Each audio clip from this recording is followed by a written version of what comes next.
Salam sehat sejahtera pemirsa setia Mata Ketiga. Hari ini kita akan bincang-bincang sejenak tentang teori yang lebih kontroversial. Alien ikut campur dalam evolusi manusia. Mengapa ada peneliti berpikir begitu? Pada tahun 1859, hampir satu abad sebelum penemuan DNA, ahli biologi Inggris Charles Robert Darwin mengatakan dalam bukunya Asal-Usul Spesies, semua makhluk hidup adalah produksi seleksi alam. Di alam terdapat hukum di mana yang kuat yang akan bertahan hidup, sebaliknya yang lemah akan tersingkirkan. Hal ini menunjukkan adanya kompetisi dalam bertahan hidup, misalnya kompetisi dalam mendapatkan makanan. Individu yang tidak bisa mendapatkan makanannya sendiri akan mati. Spesies tersebut mengalami perubahan fisik seiring dengan berjalannya waktu dikarenakan adanya seleksi alam. Hal ini berlangsung secara terus-menerus hingga terbentuk spesies modern seperti sekarang, membentuk pohon keluarga yang terus bercabang. Fosil-fosil yang ditemukan oleh para ilmuwan kemudian tampaknya sejalan dengan teori Darwin. Tetapi bahkan Darwin sendiri mengakui dalam bab terakhir Asal-Usul Spesiesnya bahwa ada hal-hal yang tidak dapat dijelaskan secara teori evolusi. Dengan perkembangan ilmu pengetahuan saat ini, banyak teori dan hipotesis Darwin yang ditemukan itu tidak benar. Para peneliti mengatakan, jika seleksi alam adalah satu-satunya faktor dalam evolusi spesies, mengapa di antara semua spesies hanya manusia yang begitu unik? Misalnya kita tidak melihat lumba-lumba membuat mobil, kita juga tidak melihat gajah membangun rumah, dan sebagainya. Hewan tidak berevolusi ke tingkat lanjut seperti kita, manusia. Disinilah keunikan manusia. Tapi pertanyaannya, mengapa demikian? Teori seleksi alam Darwin mengandung satu pandangan utama, bahwa semua bentuk kehidupan yang hidup dan punah berasal dari nenek moyang yang sama. Dengan kata lain, semua makhluk hidup saling berhubungan. Tentu saja, teori ini terdengar menusuk telinga, karena ada begitu banyak spesies yang berbeda di bumi. Misalnya jika kita memiliki nenek moyang yang sama dengan seekor ikan, mungkin akan terasa sedikit tidak nyaman. Tetapi jelas bahwa tampaknya ada batasan yang tidak dapat dilewati antara makhluk yang berbeda, dan batasan itu adalah mata rantai yang hilang yang sedang ditelusuri oleh para ilmuwan.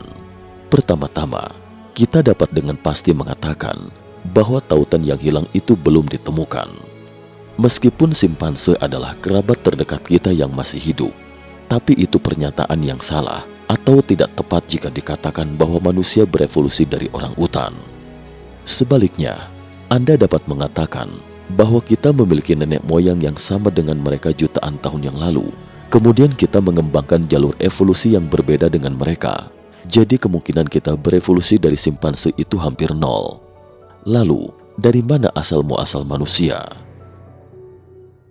Usia DNA. Gary Nolan adalah ahli genetika yang sangat terkenal di Universitas Stanford.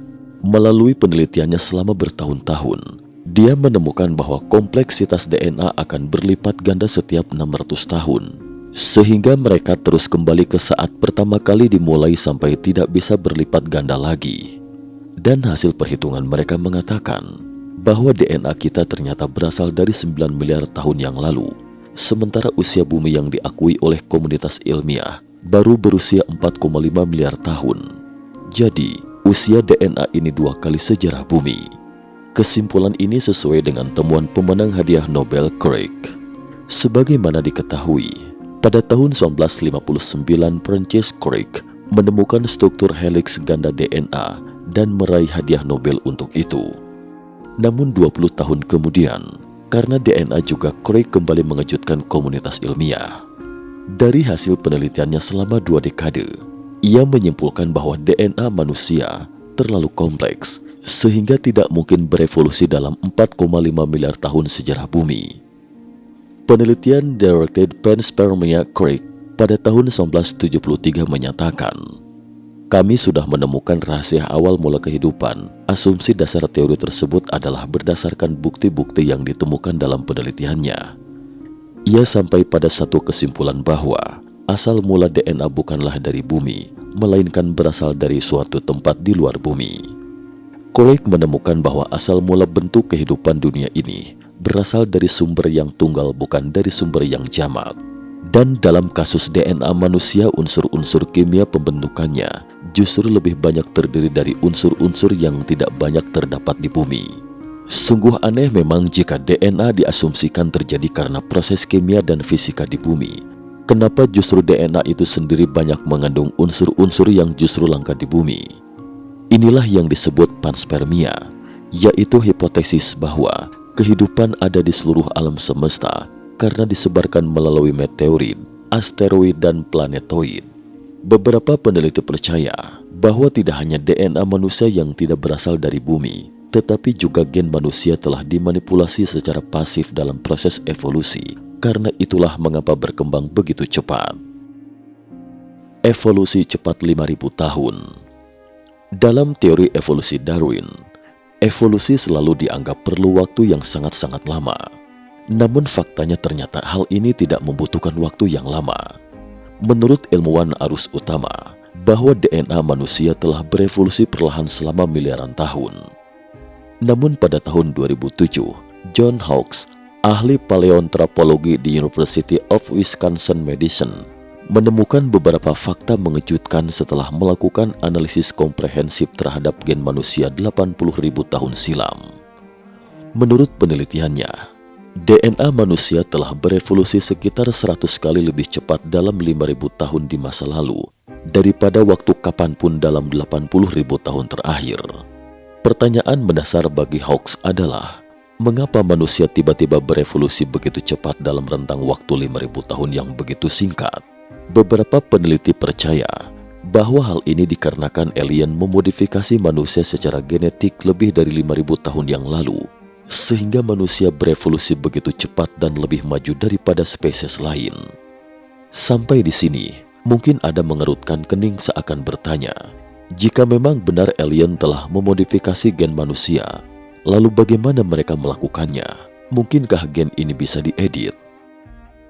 CRISPR, penemuan helix ganda DNA oleh Crick dan Watson pada tahun 1953, menjadi salah satu terobosan ilmiah terpenting dalam sejarah manusia.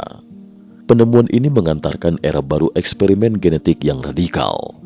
Metode pengeditan DNA yang disebut CRISPR muncul 60 tahun setelah penemuan struktur DNA. CRISPR adalah salah satu metode penyuntingan genom yang dikembangkan oleh ilmuwan Emmanuel Charpentier dari Prancis dan Jennifer Doudna dari AS pada tahun 2012. Dengan metode ini, para ilmuwan kini sudah dapat mengubah DNA hewan, tumbuhan, dan mikroorganisme dengan presisi. CRISPR sebenarnya merupakan serangkaian urutan DNA yang ditemukan pada bakteri. Urutan DNA ini melindungi bakteri yang sebelumnya pernah terinfeksi virus. Nantinya bakteri tersebut akan menghasilkan enzim bernama Cas9. Cas9 dan CRISPR akan menghasilkan urutan DNA baru untuk membuat bakteri kebal terhadap virus. Umumnya para ilmuwan menggunakan metode ini untuk memperbaiki tanaman dan melawan patogen atau menanamkan sistem kekebalan terhadap penyakit. Tentu saja bisa juga digunakan untuk keperluan lain. Seperti misalnya mengubah mata coklat seseorang menjadi mata biru atau mengubah rambut kuning keemasan menjadi rambut hitam. Mulai sekarang, rekayasa genetika manusia tampaknya menjadi masalah yang tidak perlu dihadapi selama bertahun-tahun di masa depan, tetapi faktanya sudah terjadi. Pada November 2018, peneliti biofisika Tiongkok He Jiankui merilis pengumuman mengejutkan. Dia menyatakan telah berhasil memodifikasi gen 2 embrio bayi perempuan bernama Lulu dan Nana. He Jiankui menghapus gen yang memungkinkan kedua bayi perempuan ini terhindar dari HIV/AIDS. Pada saat itu, dia dengan berani menghapus gen yang disebut CCR5 untuk membuat si kembar kebal terhadap HIV. Meskipun proses itu berhasil, namun karena dengan berani merusak gen manusia tanpa izin, melanggar larangan hukum Tiongkok tentang penyuntingan gen embrio manusia untuk tujuan reproduksi.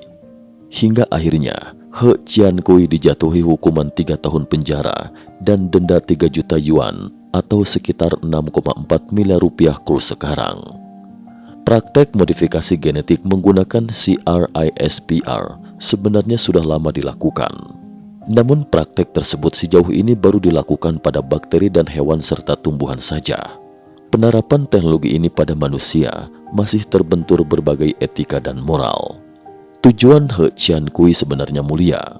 Dia berniat menghilangkan warisan penyakit AIDS yang bakal diterima Lulu dan Nana dari ayahnya. Hasilnya Lulu dan Nana lahir tanpa mengidap AIDS, bahkan keduanya diklaim kebal AIDS. Lantas apa yang membuat He Qiankui dikritik sedemikian keras oleh para kolega sesama ilmuwan? Fokus utama kritik yang diajukan adalah belum adanya regulasi yang mengatur soal modifikasi genetika pada proses reproduksi.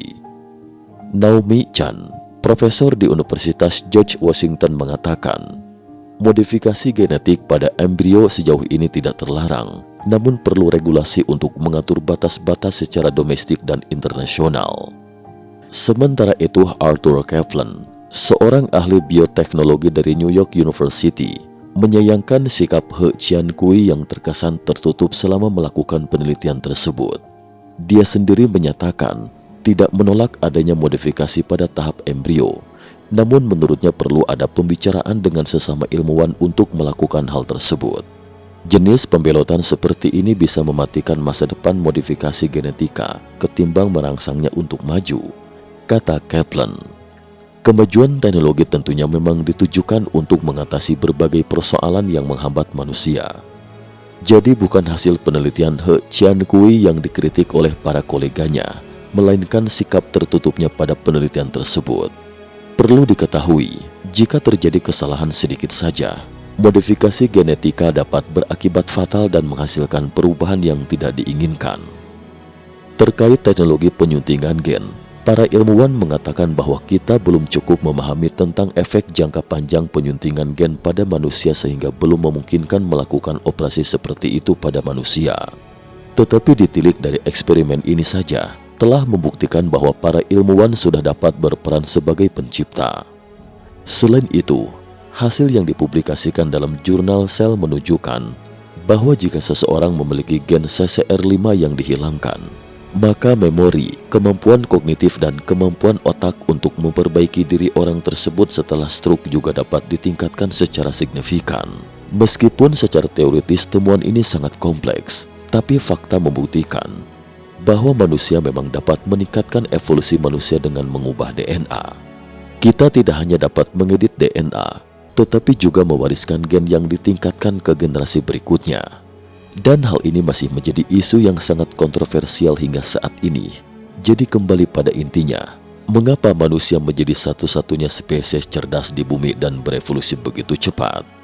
Dan usia DNA ternyata 2 kali lebih tua dari sejarah lahirnya bumi. Apakah ini berarti DNA benar-benar tidak berasal dari bumi? Tidak hanya Darwin yang mencetuskan teori evolusi itu tidak dapat menjelaskan hal ini. Bahkan Crick, penemu struktur helix DNA yang meraih hadiah Nobel, juga percaya bahwa DNA manusia tidak berasal dari bumi. Mungkinkah kita berasal dari luar bumi? Menurut beberapa peneliti, bahwa tidak ada perbedaan mendasar antara spesies di bumi, tetapi kemudian ketika makhluk misterius yang disebut dewa atau alien itu ke bumi, mereka menemukan ada potensi besar pada salah satu spesies hewan. Spesies ini adalah kera, jadi mereka mengubah susunan genetik suatu populasi spesies, hingga akhirnya kelompok ini berkembang menjadi manusia yang cerdas. Mungkin gen kita yang diubah ini adalah salah satu sebab pesatnya perkembangan masyarakat manusia. Apalagi dalam 5.000 tahun terakhir, manusia tiba-tiba mengenal tulisan dan evolusinya semakin cepat secara eksponensial. Mungkin semua ini bukan kebetulan. Jadi apakah mereka melakukan ini untuk membuat kita menjadi spesies yang lebih dekat dengan mereka? Cukup sekian dulu topik kita hari ini. Terima kasih atas perhatiannya.